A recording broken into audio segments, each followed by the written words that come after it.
আসসালামু আলাইকুম সবাইকে। দেখো বোর্ডে আমি অলরেডি একটা ম্যাথ দিয়ে রাখছি। এটা বইতে আসা একটা ম্যাথ, খুবই সহজ। গত 2-3 দিন 4 দিন ধরে আমি তোমাদেরকে যেই মানে সামান্তরিক সূত্র পড়াচ্ছি, তো সেই সামান্তরিক সূত্রেরই একটা প্রয়োগ হচ্ছে এই ম্যাথটা। আমরা রেজাল্টেন্টের সাথে কোনো একটা ভেক্টরের যে একটা অ্যাঙ্গেল বের করতাম, থিটা বের করতাম, সেই কনসেপ্টের উপরেই এই ম্যাথটা। ঠিক আছে? তো কোয়েশ্চেনটা আগে বুঝো। দেখো একটা নদীতে পানির স্রোত যাচ্ছে, ঠিক আছে? তো তুমি ঠিক দেখো, কোয়েশ্চেনটা দেখো, তুমি ঠিক এই পয়েন্টে আসো, ঠিক আছে? যে এই পয়েন্টে আসো, তোমাকে যাইতে হবে কি এই বি পয়েন্টে, ঠিক আছে? এখন একটা কমন সেন্স থেকে চিন্তা করো, তুমি যদি ডিরেক্ট সোজা এখান থেকে সাঁতার কাটা শুরু করো, তাহলে কি স্রোতের ধাক্কায় তুমি এদিকে চলে যাবা, তাই না? তুমি তোমার দিকটা ঠিক রাখতে পারবে না। কিন্তু তুমি যদি আগে থেকে এটাকে প্রিভেন্ট করে একটা পার্টিকুলার অ্যাঙ্গেল ক্রিয়েট করে যাত্রা শুরু করো, ঠিক আছে, যাতে তুমি এই পয়েন্টে এসে পৌঁছাও, তাহলে কি তুমি তোমার প্রপার ডেস্টিনেশনে পৌঁছাবা। এখন কথা হইলো ভাইয়া, যে কত ডিগ্রি কোণে আমরা অ্যাঙ্গেল করে যাত্রা শুরু করব যাতে ঠিক পারফেক্টলি গিয়ে বি বিন্দুতে পৌঁছাই। এটাই হচ্ছে আমাদের আজকের কোয়েশ্চেন, ঠিক আছে? তো দেখো, থিটা সমান সমান 90 ডিগ্রি দেয়া আছে। তারপর স্রোতের বেগ ইউ সমান সমান 1800 মিটার পার আওয়ার দেওয়া আছে। আর সাঁতারুর বেগ ভি সমান সমান 3600 মিটার পার আওয়ার দেওয়া আছে। এটা কি আমাদের অ্যাকচুয়াল রেজাল্টেন্ট। এটা একটা ভেক্টর, এটা একটা ভেক্টর, আর এই দুটো ভেক্টরের রেজাল্টেন্ট কি এইটা। ঠিক আছে? তো দেখো রেজাল্টেন্টের সাথে এই ইউ ভেক্টরটা 90 ডিগ্রি কোণ ক্রিয়েট করতেছে। আমাদের মেইন জানার বিষয় কি এই দুইটা ভেক্টরের মধ্যবর্তী কোণ কত হবে, তাই না?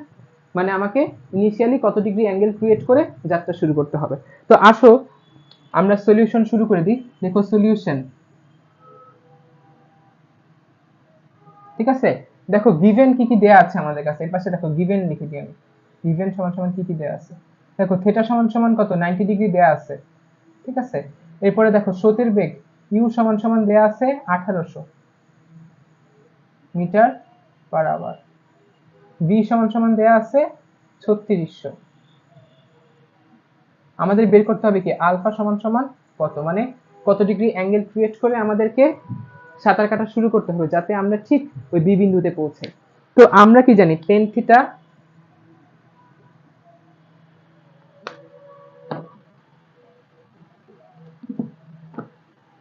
আমরা কি জানি বলো, টেন থিটা ইকুয়ালস টু কি বলছিলাম? দেখো অ্যাঙ্গেলটা কার সাথে ক্রিয়েট হয়েছে?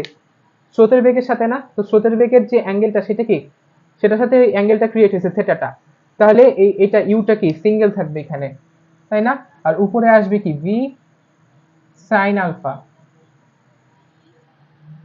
সরি সরি, একটু ভুল হয়েছে।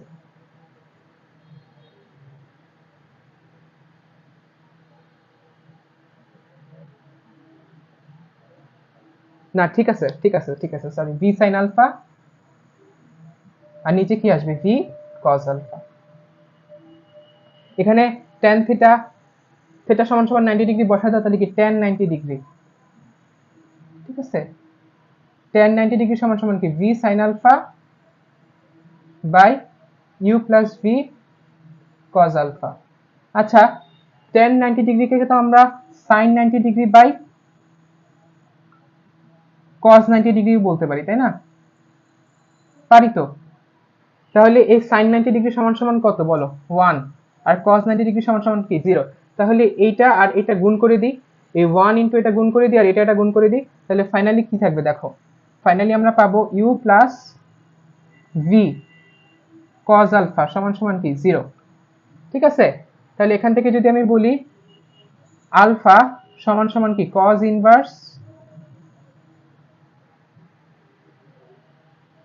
Inverse minus U by V.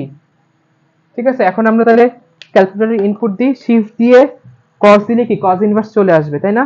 আর উপরে কি, উপরে আসবে হচ্ছে আমাদের মাইনাস ইউ সমান সমান কত, 1800 মাইনাস 1800 ডিভাইডেড বাই 3600।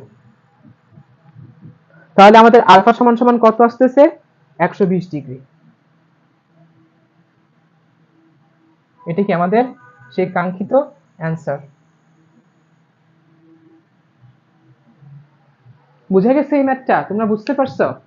একটা জিনিস সবসময় মাথায় রাখবা, যদি তোমার মনে করো স্রোতের বেগ 3 কিলোমিটার/আওয়ার দেওয়া থাকে, সাঁতারুর বেগ 6 কিলোমিটার/আওয়ার দেওয়া থাকে, তাহলে অবশ্যই আমাদেরকে ঠিক অপোজিটে পৌঁছানোর জন্য 120 ডিগ্রি কোণে যাত্রা শুরু করতে হবে। যদি স্রোতের বেগ সাঁতারুর বেগের অর্ধেক হয় বা সাঁতারুর বেগ যদি স্রোতের বেগের দ্বিগুণ হয়, তাহলে অপর পারে পৌঁছানোর জন্য আমাদের 120 ডিগ্রি কোণে যাত্রা করতে হবে। এটা সবসময় মাথায় রাখবে, এটা একটা ফিক্সড অ্যান্সার বলতে পারো। যদি রেশিওটা দ্বিগুণ হয়, যদি রেশিওটা দ্বিগুণ না হয় অন্য কিছু হয়, তাহলে আবার আলফা আমাদের কি চেঞ্জ হয়ে যাবে। বুঝে গেছে? তাহলে আমাদের কি আলফা চেঞ্জ হয়ে যাবে। ঠিক আছে, এরপরে আসো আমরা আরেকটা ম্যাথ দেখি এখান থেকে। এটা তো তোমরা তুলে ফেলবা, ঠিক আছে?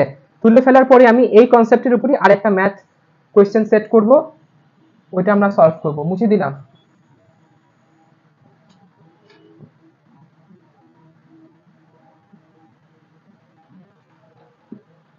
দেখো কোয়েশ্চেনটা লেখো তোমরা। নদীর প্রস্থ নদীর প্রস্থ 240 মিটার হলে এ থেকে বিতে যেতে কত সময় লাগবে?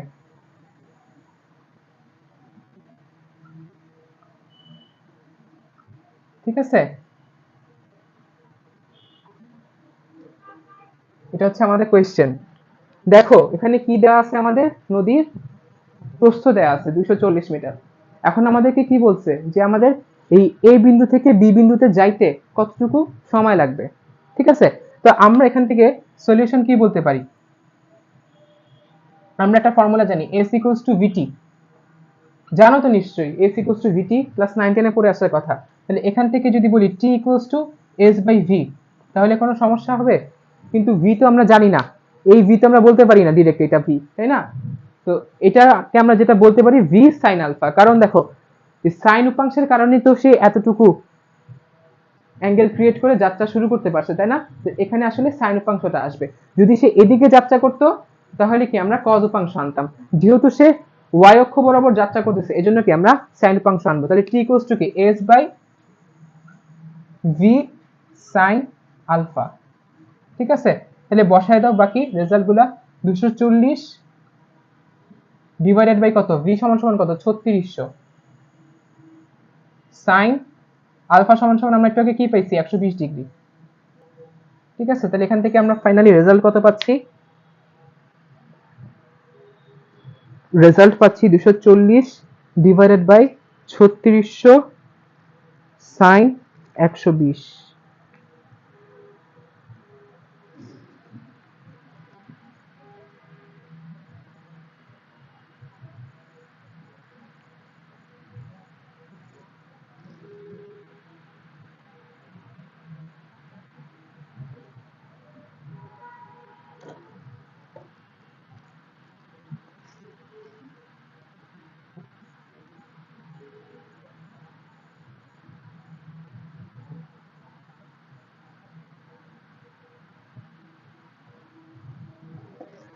ফাইনালি টি সমান সমান পাচ্ছি আমরা 0.07, এটা কি আমাদের আওয়ার। ঠিক আছে, এটা হচ্ছে কি আমাদের ফাইনালি অ্যান্সার। এটাকে যদি তোমরা একটু ইয়াতে কনভার্ট করো, সেকেন্ডে কনভার্ট করো, তাহলে 0.07 কে কত দিয়ে গুণ করবো, 3600।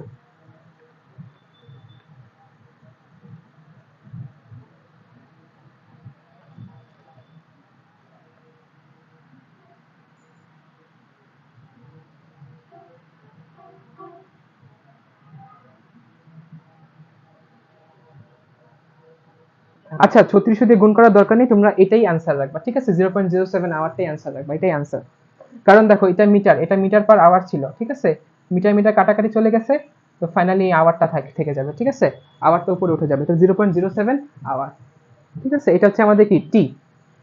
বুঝে গেছে ম্যাথটা? এটা বুয়েট অ্যাডমিশন টেস্টে আসা ম্যাথ, খুব কঠিন কিছু, সহজ না।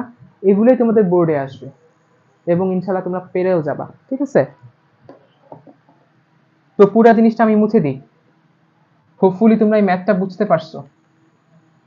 কেমন লাগলো ম্যাথটা বোঝার পরে আমাকে অবশ্যই জানাবা। ঠিক আছে,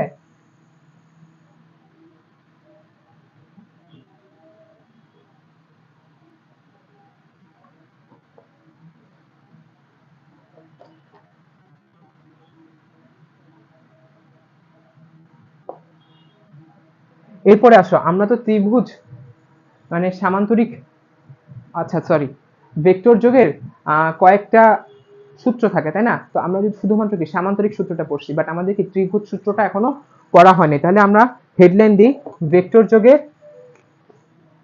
ঠিক আছে, ভেক্টর যোগের ত্রিভুজ সূত্র।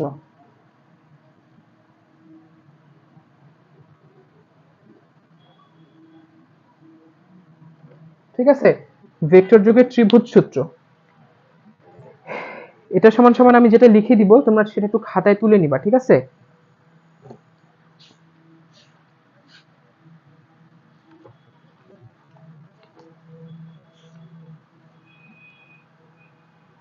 এখন দেখো ভেক্টর যোগের ত্রিভুজ সূত্রটা কিভাবে কাজ করে।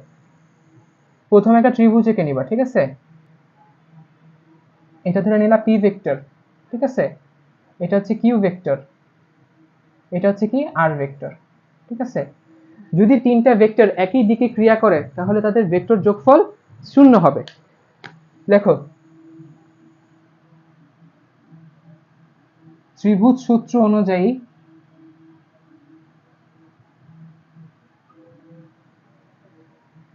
তিনটি ভেক্টর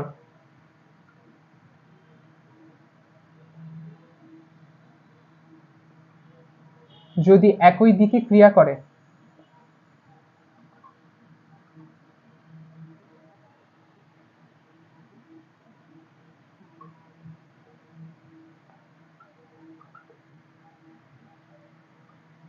তাহলে তাদের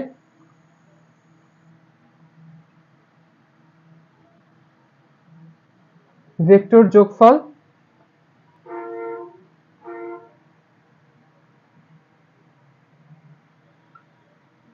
শূন্য হবে, ঠিক আছে? তাহলে এখান থেকে যে সিদ্ধান্তটা আমরা লিখতে পারি সেটা হচ্ছে P vector plus Q vector plus R vector সমান সমান কি আমাদের 0। ঠিক আছে, বুঝে গেছে? কঠিন কিছু? একদমই সহজ না? আচ্ছা, জিনিসটা আমরা আর একটু ডিটেলসে বুঝি। তুলে ফেলো, পজ করে তুলে ফেলো। দেখো কোন একটা ভেক্টর এদিকে কাজ করতেছে, ঠিক আছে? এটা পি ভেক্টর। এখান থেকে ঠিক আরেকটা ভেক্টর এদিকে কাজ করতেছে, কিউ ভেক্টর, ঠিক আছে? এখান থেকে আরেকটা ভেক্টর এদিকে কাজ করতেছে, এটা কি আমাদের আর ভেক্টর। দেখো এখন একটা জিনিস বোঝো, তিনটা ভেক্টর কি একই দিকে ক্রিয়া করতেছে? না।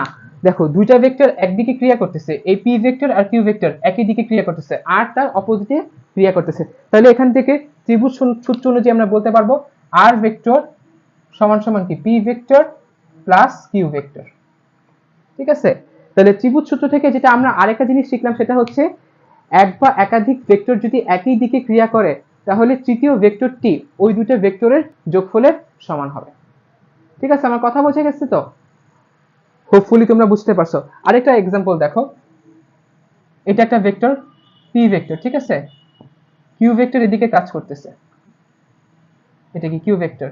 তাহলে এখান থেকে কি আর ভেক্টর, তাহলে এই আর ভেক্টর সমান সমান আমরা পাবো P vector plus Q vector. বুঝে গেছে? ত্রিভুজ সূত্র নিয়ে আর কোনো কনফিউশন আছে? হোপফুলি আর কোনো কনফিউশন থাকার কথা না, ঠিক আছে? এরপরে তোমাদেরকে আরেকটা ম্যাথ করাবো।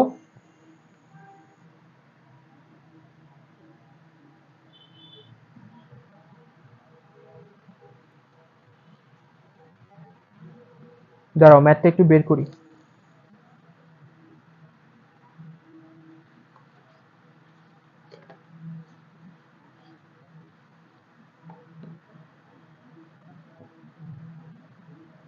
লাস্ট একটা ম্যাথ, এটা খুব সহজ একটা ম্যাথ, এমসিকিউর মতো।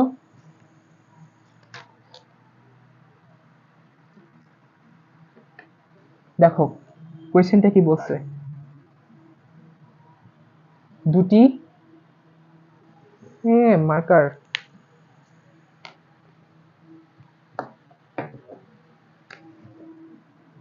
দুটি দিক রাশি বা দুটি ভেক্টরের প্রত্যেকটির মান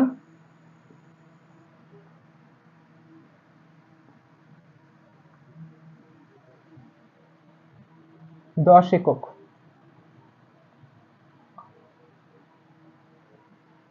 লব্ধি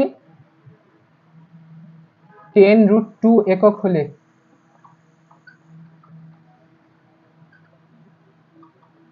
থিটা ইকুয়ালস টু হোয়াট?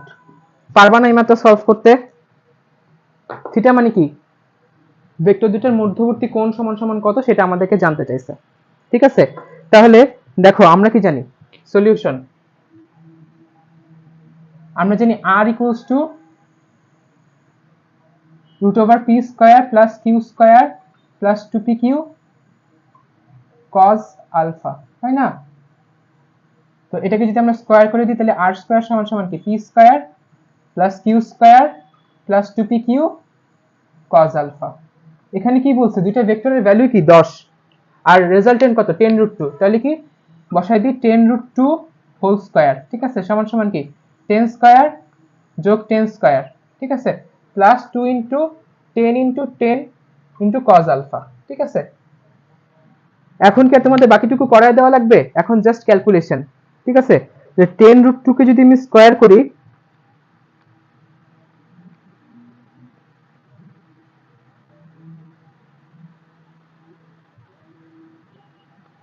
পাবো কত? পাবো হচ্ছে 200। ঠিক আছে, তাহলে 200 সমান সমান কত? এটা 100 যোগ 100। ঠিক আছে, এখান থেকে ফাইনালি কত পাবো? 10 ইনটু 10 মানে কি 100, 100 ইনটু 2 মানে কি 200 cos আলফা। ঠিক আছে, এখন এই পাশে পাঠিয়ে দিই তাহলে কত? তাহলে 200 cos আলফা সমান সমান কত পাচ্ছি আমরা? 0। তাহলে cos আলফা সমান সমান কি পাচ্ছি? 0।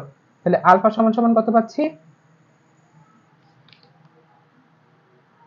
90 ডিগ্রি। তাহলে কি ভেক্টর দুইটা পরস্পর লম্বভাবে ছিল এবং তাদের লব্ধি কি 10√2। তো বোঝা গেছে? বুঝতে পারছো আলফা সমান সমান যে 90 ডিগ্রি আসলো, বা সরি এটা থিটা না, এটা সমান সমান লেখা আলফা সমান সমান ওয়াট।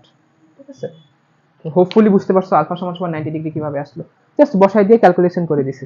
ঠিক আছে, তো আজকের ক্লাস এতটুকু পর্যন্তই। আমরা বেসিক্যালি ভেক্টরের প্রথম পার্টটুকু যতটুকু দরকার, ভেক্টর যোগ, সামান্তরিক সূত্র, ত্রিভুজ সূত্র, এগুলা করে ফেলছি। সামনের দিন আমরা উপাংশ পড়া শুরু করব। আল্লাহ হাফেজ।